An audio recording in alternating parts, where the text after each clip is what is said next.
Hey lovelies, welcome back to my channel. My name is You're making me shy. What? I'm making you shy. Yeah, because you're looking at me. Oh, Okay. sorry. Am I supposed to look here? I'm supposed to look here. No, but it's okay. So hi lovelies, welcome back to my channel. My name is Happiness, just in case you're seeing my face for the first time. And as you can see, we have a guest with us today. Hi. So Josie has been in the Philippines for a while, and I'll be asking her questions about her stay here in the Philippines, her cultural shocks, and what she loves about the Philippines, and many more. So please like this video, share, subscribe if you haven't, and let's go straight into the questions. So what is your name? My name is Josie. And where are you from? I am American. I was born, in Kansas City on the Missouri side. Okay. But I've been here since I was 4 years old. Okay. So you've been here since you were 4 years old. Mm-hmm. Can you take us back to your childhood? Like, how was it? I know you haven't been with I know you have been here since 4 years, but like, how was it growing up here in the Philippines? I loved it. I'm the oldest of 5 siblings, and so we're all very close best friends. I had amazing parents and just an incredible childhood. I loved every bit of it. Okay. So do you have an idea on why your family was here since you were 4 years? Yeah. Let's see. My mom grew up as a missionary kid, so I'm actually third generation missionary, and so she always kind of felt called to go into the mission field as an adult as well. And then my dad was a Kansas boy, had never really left Kansas a whole lot until he met my mom, and so it was the calling of the Lord really to go overseas. The Philippines was inviting to them, one because their best friends had just moved here a year prior to them, and then my dad loves basketball.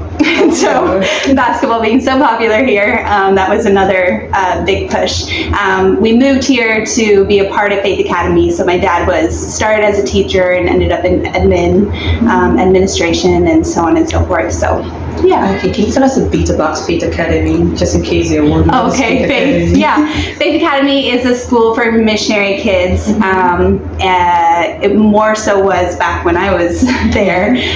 Today it's kind of evolved, but it's a school for missionary kids. A lot of in the 90s, 80s, early 2000s, there were still dormitories, and so it was for missionaries to be able to send their children to a good international school while doing ministry all over Southeast Asia. So were there also Filipino missionaries in Faith Academy? Or it was just Americans? Yeah, not many. When I first started, I think it was mostly like Americans. It started to change over time to other Southeast Asian countries and stuff, but for the most part, it was pretty Western. Did you have like Filipino friends growing up? Not many. Really? Yeah, I wish I had. But it wasn't until I was an adult that I started really immersing myself into the culture. Yeah. So, do you know how to speak Tagalog? No. What about basic words? Kuntilan. Give us some basic words. I just did. Okay. All right, and I know that. I'd like to. Yeah.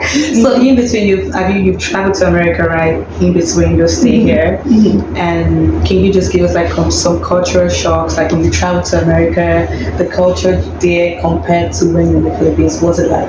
Yeah, it's definitely culture shock going to America, and it still is even today. I take a couple trips there usually every year, and I still am like so far out of my element.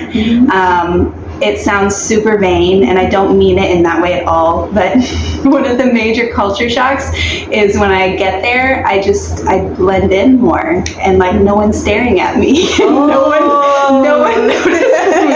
And that sounds super vain. That's not what I mean by it at all, but I'm just, I stand out like a sore thumb here, and over there I just kind of blend in a little bit more. Normal. Yeah. So it's kind of just getting used to,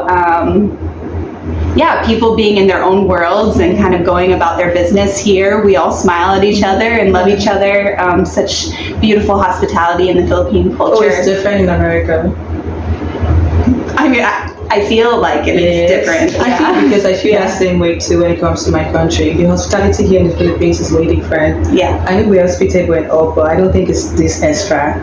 Because Filipinos are really hospitable people. Yeah. Okay, so what else? Do you have anything else to add? Culture shock wise, no. I mean, things are starting to get more expensive here, so yeah, that's becoming less and less as a culture shock. But growing up, how was the language barrier? Was it like any language barrier? I think because you didn't go to school mixed with Filipinos, so it wasn't an issue. No. Yeah, I really didn't learn much Tagalog until I was an adult either. So. And when you go to America, what's the food like compared to the Philippines? Heavy. Like that's the first thing that comes to mind is just the portions are like 5 times as big. In the Philippines? No, in the US, sorry. Yeah. Okay. And it's just heavier. It's just heavier food over there. Okay, so what's your favorite Filipino food? Do you have any? I love pancit bihon. Oh. I love adobo. Everybody likes adobo. Everyone loves adobo. It's so good. What about sinigang? Yeah, sinigang.